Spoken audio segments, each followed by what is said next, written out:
नमस्कार। Study classes में आपका स्वागत है। तो आज हम कक्षा 6 सामाजिक अध्ययन के बारे में देखेंगे। सामाजिक अध्ययन के अंतर्गत हमारा एक पुस्तक है पृथ्वी हमारा आवास, यानी कि ये पुस्तक हमारा ज्योग्राफी यानी भूगोल के अंतर्गत आता है, जिसमें आज हम अध्याय 1 को देखेंगे, जिसमें अध्याय का हमारा नाम है सौरमंडल में पृथ्वी। तो इससे संबंधित जो अध्याय के अंतर्गत प्रश्न दिए गए हैं उसके हम प्रश्न एवं उत्तर को यहाँ पर देखेंगे। जैसे कि यहाँ पर प्रश्न है पहला नंबर का, जो फर्स्ट नंबर है यहाँ पर, ग्रह और तारे में क्या अंतर है, दोनों में डिफरेंस पूछा जा रहा है। तो हम यहाँ पर देख सकते हैं कि ग्रह जो है, ग्रह के पास अपना प्रकाश तथा उष्मा नहीं होती है, यानी कि ग्रह के रूप में हम पृथ्वी को देख सकते हैं। तो पृथ्वी के पास अपना प्रकाश तथा उष्मा नहीं है। तारे में हम क्या देखते हैं कि तारे के पास अपना प्रकाश तथा उष्मा होती है। इसमें एग्जाम्पल के रूप में हम सूरज को ले सकते हैं। सूर्य जो है एक तारा है। ग्रह जो है सामान्यतः तारे से छोटा होता है, यानी कि पृथ्वी को हम देख सकते हैं कि वो सूरज, तारा का एग्जाम्पल हम सूरज को लिए हैं, तो वो सूरज से छोटा है। सामान्य रूप से तारा जो है ग्रह से काफ़ी बड़ा होता है, तो सूरज जो है काफ़ी बड़ा है। प्रश्न देखेंगे सौरमंडल से आप क्या समझते हैं। तो सौरमंडल से हम ये समझते हैं, इसके उत्तर में देखेंगे कि सूरज और 8 ग्रह, उपग्रह तथा कुछ अन्य खगोलीय पिंड से मिलकर सौरमंडल का निर्माण होता है, जिसे हम सौर परिवार के नाम से भी जानते हैं। सूरज जो है वो सौरमंडल के बीच में स्थित होता है, मध्य में स्थित होता है। ग्रह अपनी निश्चित कक्षा में सूर्य का चक्कर लगाते हैं। ग्रह जो है वो सूरज का चक्कर लगाते हैं, जबकि उपग्रह ग्रहों की परिक्रमा करते हैं। यानी कि हम यहाँ पर देख सकते हैं कि पृथ्वी का उपग्रह जो है वो चंद्रमा है। तो पृथ्वी यहाँ पर ग्रह, यानी कि यहाँ पर हम देख सकते हैं कि ग्रह जो है वो सूर्य का परिक्रमा यानी चक्कर लगाते हैं। तो पृथ्वी जो है वो अपनी निश्चित कक्षा में सूर्य का चक्कर लगाता है। और हम देखेंगे कि उपग्रह चंद्रमा जो है वो पृथ्वी का यहाँ पर चक्कर यानी कि परिक्रमा करेगा। तो यहाँ पर हम यह देख सकते हैं कि ग्रह जो है वो सूर्य का चक्कर लगाते हैं और उपग्रह जो है वो ग्रह का चक्कर लगाते हैं। प्रश्न 3 है, सूर्य से उनकी दूरी के अनुसार सभी ग्रह का नाम लिखिए। तो सबसे आपका नज़दीक में आ जाएगा 8 ग्रह में बुध, फिर उसके बाद शुक्र आता है, फिर पृथ्वी, फिर मंगल, फिर बृहस्पति, शनि, यूरेनस और लास्ट में सबसे दूर है सूरज से, वो है नेपच्यून। प्रश्न 4 है, पृथ्वी को अद्भुत ग्रह क्यों कहा जाता है, क्या कारण है।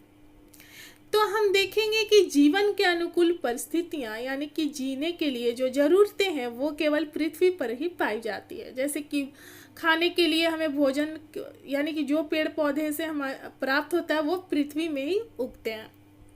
पृथ्वी ग्रह पर इन्हें उगाया जाता है, दूसरा ग्रह पर उगाना पॉसिबल नहीं है पेड़ पौधों को। हमें ऑक्सीजन यहाँ पर मिलता है और पीने के लिए पानी भी हमें मिलता है। तो यहाँ पर देख सकते हैं कि जीवन के अनुकूल परिस्थितियां संभवतः केवल पृथ्वी पर ही पाई जाती है। पृथ्वी पर जल उपलब्ध है जो हमारे जीवन के लिए जरूरी है। पृथ्वी पर जीवनदायी ऑक्सीजन गैस और ओजोन परत भी पाई जाती है, यानी कि सूरज की डायरेक्ट किरणों को आने से जो ओजोन परत है वो पराबैंगनी किरणों को आने से रोकता है। प्रश्न 5 है, हमें हमेशा चंद्रमा के एक ही भाग को क्यों देख पाते हैं। हम लोग जो है चंद्रमा के एक ही भाग को क्यों देख पाते हैं।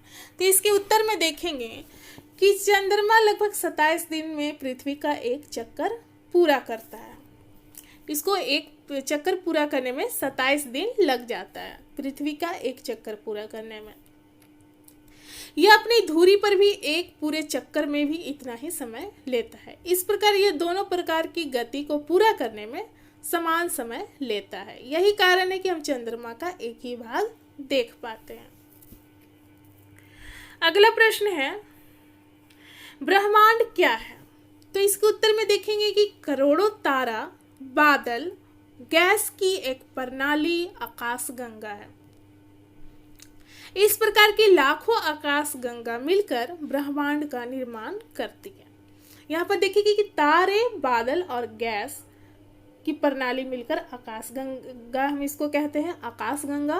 और इस प्रकार की लाखों आकाश गंगाएं मिलकर ब्रह्मांड का निर्माण करती है। ब्रह्मांड की विशालता की कल्पना करना बहुत ही कठिन है। हम सभी इसी ब्रह्मांड के हिस्से में आते हैं। यहाँ पर देखेंगे, सही उत्तर को चिन्हित करना है। यहाँ पर तो पूछा जा रहा है कि किस ग्रह को पृथ्वी के जुड़वां ग्रह के नाम से जानते हैं। तो शुक्र को हम जुड़वां ग्रह के नाम से जानते हैं। सूरज से तीसरा सबसे नजदीक ग्रह कौन सा है? तो हम देखेंगे कि पृथ्वी सूरज से तीसरा सबसे नजदीक ग्रह है। प्रश्न 3 है, सभी ग्रह सूर्य के चारों ओर किस प्रकार के पथ पर चक्कर लगाते हैं? तो यहाँ पर हम देख सकते हैं ग नंबर हो जाएगा, दीर्घवृत्ताकार पथ पर चक्कर लगाते हैं। सभी ग्रह जो हैं सूर्य के चारों ओर दीर्घवृत्ताकार पथ पर चक्कर लगाते हैं। 4 नंबर है यहाँ पर, ध्रुव तारे से किस दिशा का ज्ञान होता है? तो उत्तर दिशा का ज्ञान होता है। ख नंबर उत्तर हो जाएगा। क्षुद्र ग्रह किन कक्षा के बीच पाए जाते हैं? तो इसके उत्तर में हम यहाँ पर ख नंबर को देखेंगे, मंगल एवं बृहस्पति के बीच यहाँ पर क्षुद्र ग्रह इन कक्षाओं के बीच पाए जाते हैं। खाली स्थान को भरना है। जैसे कि रिक्त स्थान है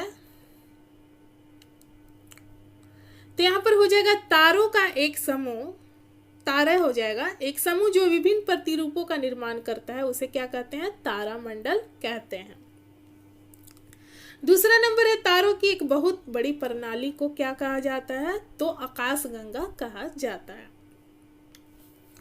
पृथ्वी के सबसे करीब कौन है? तो चंद्रमा पृथ्वी के सबसे करीब है। सूरज से तीसरा सबसे नजदीक ग्रह कौन है? तो पृथ्वी सूरज से तीसरा सबसे नजदीक ग्रह है। ग्रह के पास अपनी क्या होती है और क्या नहीं होती है? तो ग्रह के पास अपनी यहाँ पर देखेंगे क्या नहीं होती है, पूछा गया है। तो उष्मा तथा प्रकाश नहीं होती, लेकिन तारा के पास हम क्या देखते हैं कि अपना उष्मा तथा प्रकाश दोनों होती है। तो ये था प्रश्न एवं उत्तर। तो यहाँ तक हम देख चुके हैं। तो यहाँ पर हमारा वीडियो समाप्त होता है। मिलते हैं अगले वीडियो में। धन्यवाद।